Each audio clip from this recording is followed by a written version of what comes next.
दोस्तों, आज हम इस वीडियो में भारत के सबसे बड़े नदी तंत्र गंगा नदी तंत्र के बारे में विस्तार से जानेंगे। इसमें हम गंगा नदी के शीर्ष धाराओं तथा उनसे बनने वाले प्रमुख प्रयागों को ट्रिक के माध्यम से याद करेंगे। साथ ही साथ गंगा में बाएं तथा दाएं से आकर मिलने वाली नदियों तथा उनकी सहायक नदियों को भी मज़ेदार ट्रिक्स के माध्यम से याद करेंगे। तो दोस्तों, इस वीडियो को अंत तक अवश्य देखें, क्योंकि मेरा पूरा विश्वास है कि यदि यह वीडियो आप अंत तक देखते हैं तो गंगा नदी तंत्र से संबंधित कोई भी प्रश्न किसी भी परीक्षा में पूछा जाता है तो आप उसे करने में बिल्कुल अपने आप को सक्षम पाएंगे। तो आइए दोस्तों, शुरू करते हैं।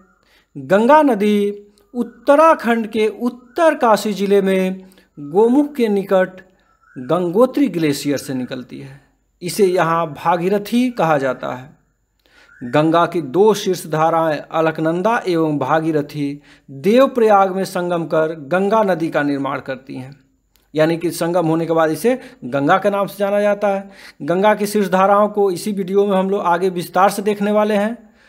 आगे प्रश्न पूछता है कि गंगा नदी भारत के कितने राज्यों से गुजरती है। तो दोस्तों याद रखिएगा, यह 5 राज्यों से गुजरती है। वो 5 राज्य हैं उत्तराखंड, उत्तर प्रदेश, बिहार, झारखंड एवं पश्चिम बंगाल। गंगा नदी की कुल लंबाई 2525 किलोमीटर है, इसको याद रखिएगा आप लोग, तथा इसकी सर्वाधिक लंबाई उत्तर प्रदेश में है। पश्चिम बंगाल में गंगा नदी 2 प्रमुख वितरिकाओं यानी डिस्ट्रीब्यूटरी में बट जाती है। यहीं पर फरक्का बांध गंगा नदी पर बना है। अब डिस्ट्रीब्यूटरी क्या होता है इसको भी जान लेते हैं। डिस्ट्रीब्यूटरी मुख्य नदी से निकलने वाली ऐसी छोटी नदी होती है जिसमें वह पुनः नहीं मिलती है। अब मैप पर नज़र डालिए। एक शाखा हुगली नाम से पश्चिम बंगाल में दक्षिण की ओर बहते हुए बंगाल की खाड़ी में मिल जाती है। हुगली की मुख्य सहायक नदी दामोदर है, जो छोटा नागपुर पठार से निकलती है। दामोदर नदी को बंगाल का शोक कहा जाता है, जबकि हुगली नदी को विश्व की सबसे अधिक विश्वासघाती नदी कहा जाता है। फरक्का के पास से गंगा की जो दूसरी मुख्य धारा है वह बांग्लादेश में प्रवेश कर जाती है, जहां इसे पहले पद्मा के नाम से जाना जाता है।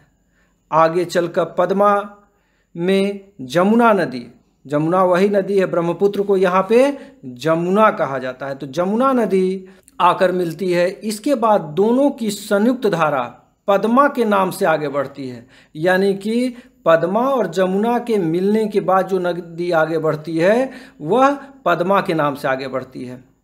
चांदपुर के पास इसमें मेघना नदी आकर मिलती है और इसके बाद यह मेघना नाम से अनेक जल वितरिकाओं यानी डिस्ट्रीब्यूटरी में बंटकर बंगाल की खाड़ी में मिल जाती है और विश्व के सबसे बड़े डेल्टा सुंदरवन डेल्टा का निर्माण करती है, जिसे गंगा ब्रह्मपुत्र का डेल्टा भी कहते हैं। अक्सर प्रश्न पूछा जाता है कि गंगा ब्रह्मपुत्र की संयुक्त धारा किस नाम से बंगाल की खाड़ी में जाती है। इसको बहुत इंपॉर्टेंट है, याद रखिएगा। अंततः जब यह गंगा नदी बंगाल की खाड़ी में मिलती है ब्रह्मपुत्र नदी मेघना के मिलने के बाद, तो अंत में इसका नाम रहता है मेघना नदी, याद रखिएगा इस चीज़ को। इसके अतिरिक्त गंगा नदी पर स्थित कुछ प्रमुख शहरों को देख लेते हैं, जिसके बारे में बोर्ड्स एग्जाम में मानचित्र पर भरने के लिए आता रहता है अक्सर। तो देखिए दोस्तों, हरिद्वार, कानपुर, प्रयागराज, वाराणसी, पटना, ये सब गंगा नदी पर स्थित हैं। कोलकाता गंगा की जो डिस्ट्रीब्यूटरी है हुगली उस पर स्थित है। अब हम लोग गंगा की शीर्ष धाराओं को विस्तार से देख लेते हैं। गंगा की 2 शीर्ष धाराएं अलकनंदा तथा भागीरथी हैं। गंगा नदी उत्तराखंड के उत्तरकाशी जिले में गोमुख के निकट गंगोत्री हिमानी से निकलती है। कहाँ से निकलती है? गंगोत्री हिमानी से निकलती है। यहाँ यह भागीरथी के नाम से जानी जाती है। यहाँ पे गंगा नदी को किस नाम से जाना जाता है? भागीरथी के नाम से जाना जाता है। अलकनंदा नदी सतोपंथ हिमानी से निकलती है, जो आगे चलकर देवप्रयाग में भागीरथी से मिल जाती है और भागीरथी से मिलने के बाद ही देवप्रयाग के आगे भागीरथी और अलकनंदा की संयुक्त धारा को गंगा नाम से जाना जाता है। भागीरथी की मुख्य सहायक नदी भीलांगना है, जो भागीरथी में बाएं तरफ से आकर इसमें मिलती है। और दोस्तों, जहाँ ये दोनों नदियाँ आपस में मिलती हैं वहीं पर भारत का सबसे ऊंचा डैम बना हुआ है, जिसका नाम है टिहरी डैम। इसकी ऊंचाई कितनी है? 260 मीटर। इसको याद रखिएगा, ये क्वेश्चन सभी परीक्षाओं में आता रहता है। अब हम लोग अलकनंदा की सहायक नदियों और उनसे बनने वाले प्रयागों के बारे में जानते हैं। इससे अक्सर प्रश्न आता रहता है। तो जब हम देवप्रयाग से ऊपर के तरफ चलते हैं तो इसमें दाहिने तट पे सबसे पहले नदी मिलती है मंदाकिनी। कहाँ पर? रुद्रप्रयाग पर। उससे ऊपर जाने पर पिंडार नदी कर्णप्रयाग पर मिलती है। उससे ऊपर नंदाकिनी नदी नंदप्रयाग में मिलती है। और सबसे ऊपर यदि देखा जाए तो धौली गंगा नदी विष्णुप्रयाग में मिलती है। यानी धौली गंगा अलकनंदा नदी में जहाँ पर विष्णुप्रयाग में मिलती है वहीं पर जोशी मठ है। इसको भी ध्यान में रखिएगा आप लोग। अब हम लोग इन पंच प्रयागों यानी देवप्रयाग, रुद्रप्रयाग, कर्णप्रयाग, नंदप्रयाग और विष्णुप्रयाग को हम लोग याद तो करते हैं, लेकिन एग्ज़ाम में हम लोगों को भ्रम हो जाता है और गलती कर बैठते हैं। तो इसके लिए एक मज़ेदार ट्रिक है, उसको देखिए। हमारा ट्रिक है, देवर भाभी के रूम में कपिनंद को विष्णु ने धो दिया। जितना येलो कलर में दिख रहा है वही इसी से हमारा फार्मूला है। देवर भाभी के रूम में कपिनंद को विष्णु ने धो दिया। यानी देवर भाभी के रूम में कपिनंद गया होगा, विष्णु देखा होगा और वो क्या किया होगा? कपिनंद को धो दिया होगा, पीट पाट दिया होगा। तो देखिए अब नीचे इसको विस्तार से हम समझते हैं। ट्रिक क्या है? देवर भाभी। देवर, आप जैसा कि जान रहे हैं कि सभी प्रयागों में अलकनंदा नदी क्या है? कॉमन है। तो हमें एक ही नदी पता करना है कि अलकनंदा के साथ कौन नदी मिल रही है और कौन सा प्रयाग बन रहा है। तो देवर भाभी जो बाएं तरफ है, जैसे देवर, तो इससे प्रयाग निकलेगा कि कौन सा प्रयाग बन रहा है। और दूसरा पार्ट शब्द का है तो उससे कौन सी नदी अलकनंदा के साथ हो रही है, मिल रही है, वो हम जान पाएंगे। देवर, देवर से देवप्रयाग, भाभी से भागीरथी। यानी भागीरथी और अलकनंदा कहाँ मिलती हैं? देवप्रयाग पर। रूम, रू से रुद्रप्रयाग और म से मंदाकिनी नदी। कपि, क से कर्णप्रयाग और पी से पिंडार। नंद, नंद दोनों में कॉमन है, आप देख रहे होंगे, नंद प्रयाग और नंदाकिनी। नंद से ये तो स्पष्ट है, इसलिए एक शब्द के रूप में इसको रखा गया। विष्णु ने धो दिया, विष्णु मतलब विष्णु प्रयाग। कौन सी नदी मिलती है यहाँ पे? धौली गंगा अलकनंदा से मिलती है। कई बार क्वेश्चन में दिया रहता अलकनंदा की जगह पे विष्णु गंगा दिया रहता नदी का नाम, तब भी यही होगा विष्णु प्रयाग, धौली गंगा। और विष्णु गंगा कहाँ पे मिलती है? तो है विष्णु प्रयाग पर मिलती हैं। तो इस तरह से आप इसको याद कर लीजिएगा। देवर भाभी के रूम में कपिनंद को विष्णु ने धो दिया। अब हम लोग बद्रीनाथ और केदारनाथ को देख लेते हैं कि ये किन नदियों के किनारे स्थित हैं। बद्रीनाथ अलकनंदा नदी के किनारे है, जबकि केदारनाथ मंदाकिनी नदी के किनारे स्थित है।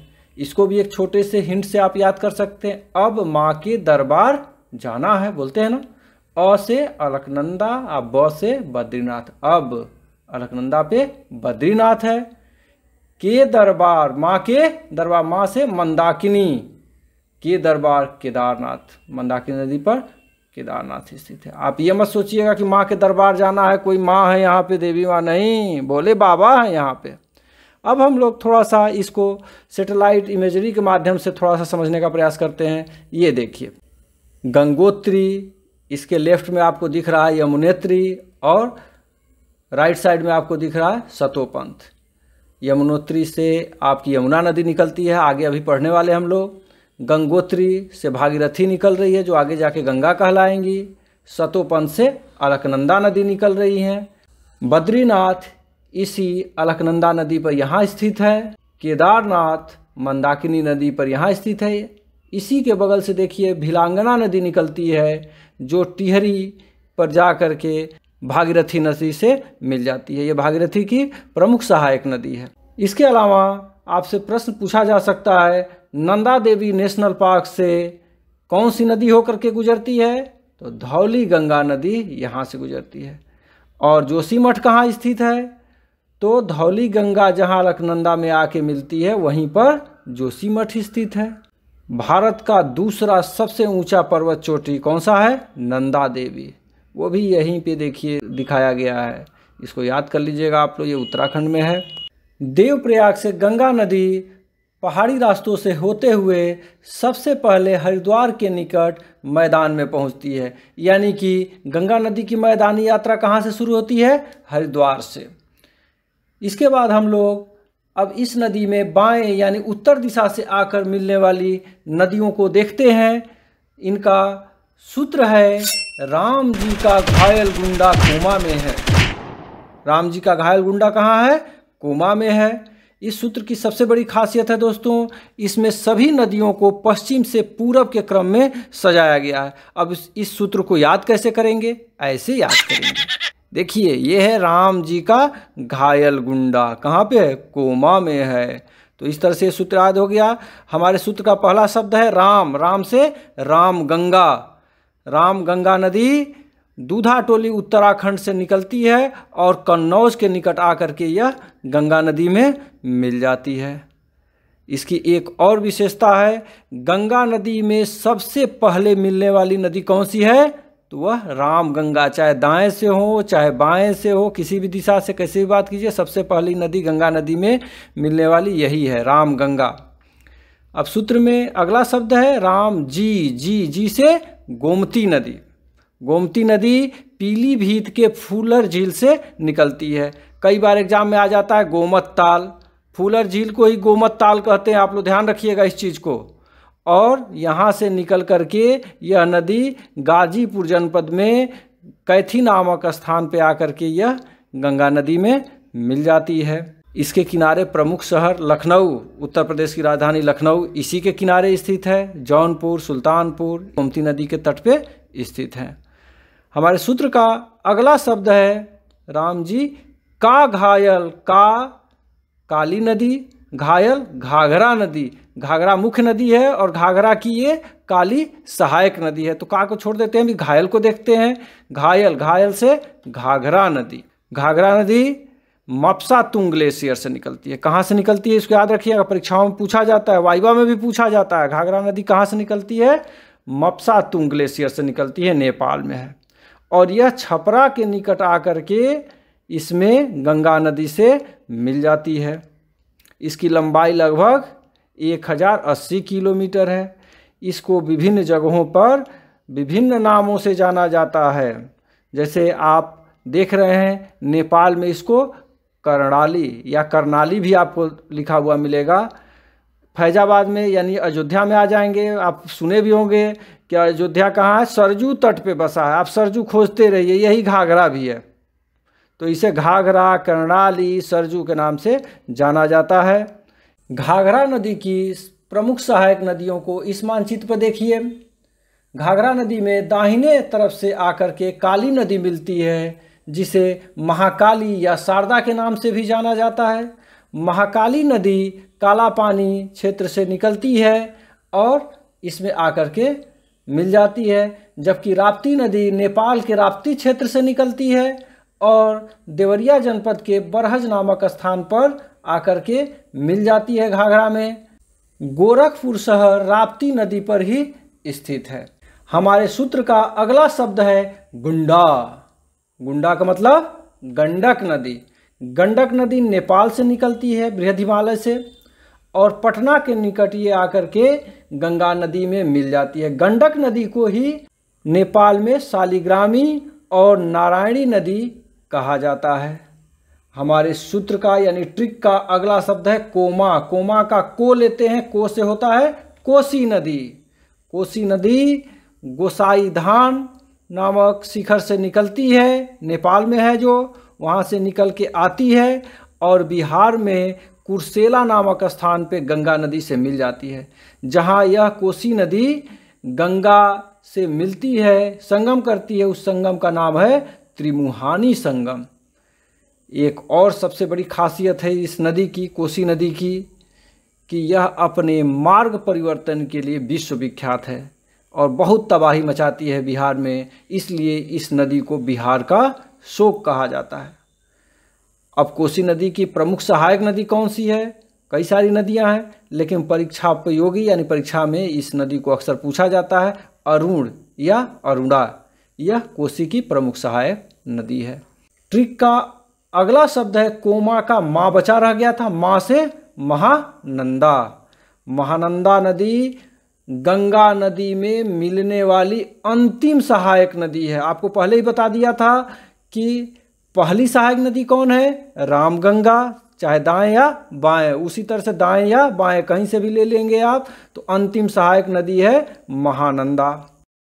अब हम लोग गंगा में दाहिने तरफ से यानी दक्षिण से मिलने वाली नदियों को देखते हैं। इसका ट्रिक है यमुना तट पर सोना है। सो भाई यमुना तट पे, कोई दिक्कत नहीं है, बहुत आसान ट्रिक है।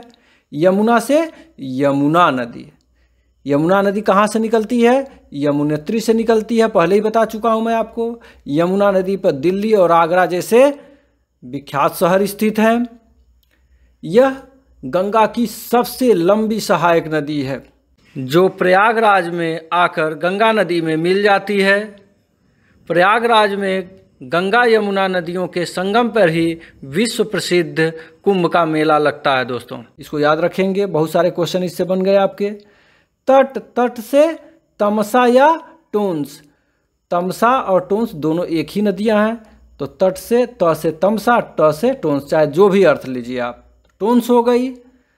उसके बाद सोना, सोना से सोन नदी, यमुना के बाद यह गंगा की दूसरी सबसे बड़ी नदी है जो दक्षिण से मिलती है। यह अमरकंटक पहाड़ी से निकलती है और पटना के पास जाकर के गंगा में मिल जाती है। और आपको पहले ही बताया जा चुका है कि दामोदर नदी हुगली नदी की सहायक नदी है, जो छोटा नागपुर पठार से निकलती है। अब हम लोग गंगा की सबसे बड़ी सहायक नदी यमुना की सहायक नदियों को देखते हैं। इससे भी काफ़ी क्वेश्चन परीक्षाओं में पूछा जाता है।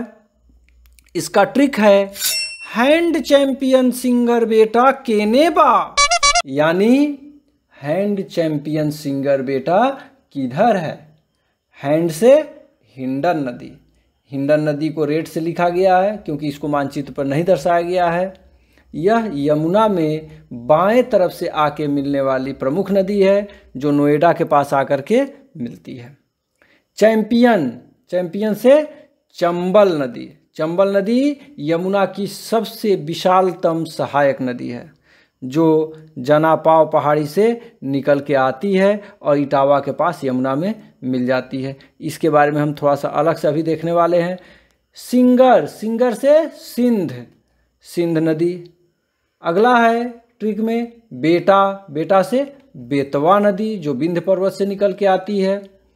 और केने, केने से केन नदी जो कैमूर पहाड़ी से निकलती है और आकर के यमुना में मिलती है। तो अब हम लोग चंबल को थोड़ा सा विस्तार से देख लेते हैं। चंबल नदी पर 3 बांध है, और भी बांध है लेकिन ये 3 महत्वपूर्ण हैं। गांधी सागर बांध, राणा प्रताप सागर बांध, जवाहर सागर बांध। ये अक्सर परीक्षाओं में पूछे जाते हैं कि किस राज्य में है, किस नदी पे बने हैं। तो राज्य कैसे याद करेंगे? 2 राजस्थान में हैं, जवाहर सागर और राणा प्रताप। तो इसको देखिए, ट्रिक है राजस्थान, इसी में राज छुपा हुआ है। रा से राणा प्रताप बांध और ज से जवाहर सागर बांध, यानी राजस्थान में ये दोनों हैं, जबकि मध्य प्रदेश में गांधी सागर बांध स्थित है। चंबल की प्रमुख सहायक नदी बनास अरावली पर्वत श्रेणी खमनोर की पहाड़ी से निकलकर आती है और इसके बाएं तट से मिलती है, जबकि दाहिने से मिलने वाली नदियों में शिप्रा नदी, इसी नदी के किनारे उज्जैन शहर बसा हुआ है। आप जानते होंगे कि कुंभ का मेला उज्जैन शहर में इसी शिप्रा नदी के तट पे लगता है। उज्जैन शहर में ही महाकालेश्वरम मंदिर स्थित है। तो 2-3 प्रश्न यहाँ से उठते हैं। कुंभ का मेला किस तट पे लगता है? शिप्रा नदी के तट पे लगता है। कहाँ लगता है? उज्जैन में लगता है। महाकालेश्वरम मंदिर कहाँ स्थित है? उज्जैन में स्थित है। अगली सहायक नदी है काली सिंध, उसके बाद पार्वती। अब इसको याद कैसे करेंगे? इसका बहुत आसान ट्रिक है। काली सी पार्वती बनारस में, काली से काली सिंध, सी से शिप्रा नदी, पार्वती से पार्वती नदी और बनारस से बनास नदी। बनास ब है और ब से बाएं से मिलती है। बाकी सब नदियां चंबल में दाहिने से मिलती हैं। इस तरह से दोस्तों हम लोगों ने गंगा नदी तंत्र को देख लिया। अब हम लोग ब्रह्मपुत्र नदी तंत्र को देखते हैं। ब्रह्मपुत्र नदी मानसरोवर झील के निकट चेमायुंगडुंग ग्लेशियर से निकलती है। कहाँ से निकलती है? चेमायुंगडुंग ग्लेशियर से। यहाँ से निकलकर यह सीधे पूरब की तरफ जाती है और नामचा बरवा पर्वत के पास से दक्षिण की तरफ घूम करके दिहांग गार्ज का निर्माण करती है और उस गार्ज से भारत में प्रवेश करती है और बांग्लादेश में जाकर के यह जमुना नाम से पद्मा नदी में मिल जाती है। इसकी कुल लंबाई 2900 किलोमीटर है। यह 3 देशों से होकर के गुजरती है, तिब्बत यानी चीन, भारत और बांग्लादेश। इसको विभिन्न स्थानों पर विभिन्न नामों से जानते हैं। जैसे तिब्बत में इसे सांगपो कहते हैं, अरुणाचल प्रदेश में इसे दिहांग कहते हैं, असम में इसे ब्रह्मपुत्र कहते हैं। ब्रह्मपुत्र नाम इसका कब पड़ता है? जब दिबांग और लोहित नदी आकर के इसमें मिल जाती हैं, उसके बाद इसको दिहांग से ब्रह्मपुत्र कहा जाने लगता है और बांग्लादेश में इसे जमुना कहा जाता है। अब ब्रह्मपुत्र नदी की सहायक नदियों का हमारा ट्रिक है। संकालू सबरी मानती है, दबंग लोहित बराधनी है। बड़ा नहीं, बराधनी है। तो ध्यान में रखेंगे, बिहार में कुछ हिस्सों में ड़ को र पढ़ते हैं लोग, तो कहते हैं ना लड़का जा रहा है, लड़का लड़की को देख रहा है, वैसे ही याद रखेंगे इसको। संकालू सबरी मानती है, दबंग लोहित बड़ा धनी है। अब इस सूत्र को विस्तार से देखिए। संकालू से संकोश नदी, सबरी से सुबनसिरी नदी, मान से मानस नदी और ती से तीस्ता नदी। ये सभी ब्रह्मपुत्र में दाएं से मिलने वाली नदियां हैं। जबकि बाएं से मिलने वाली नदियों को देखते हैं। दबंग से दिबांग नदी, लोहित से लोहित नदी, बरा से बराक नदी और धनी से धनश्री नदी। कपिली नदी पर कामरूप नगर स्थित है। इसको भी ध्यान में रखिएगा क्योंकि इसको सूत्र में सम्मिलित नहीं किया गया है, जो बाएं से आकर के मिलती है। सबसे पहले हम लोग बाएं से मिलने वाली नदियों को देखते हैं। दबंग से दिबांग नदी। उसके बाद से है लोहित यानी लोहित नदी। लोहित नदी ब्रह्मपुत्र की एक प्रमुख सहायक नदी है। इसी पर दोस्तों भारत के सबसे बड़े ब्रिज का निर्माण हुआ है, जिसका नाम है भूपेन हजारिका ब्रिज, जिसे स्थानीय रूप से ढोला सदिया ब्रिज के नाम से भी जाना जाता है। यह 9.15 किलोमीटर लंबा है। यह ब्रिज ढोला को सदिया से जोड़ता है, यानी अरुणाचल प्रदेश को असम से जोड़ता है। लोहित नदी को खूनी नदी भी कहा जाता है। हमारे ट्रिक का अगला शब्द है बरा से बराक नदी। बराक नदी से आप लोग समझ लेंगे मेघना नदी को भी। यह गंगा और ब्रह्मपुत्र की संयुक्त धारा, जिसे पद्मा कहा जाता है, उसमें जाकर के मिलती है और अंततः इसी नाम से यह बंगाल की खाड़ी में गिर जाती है।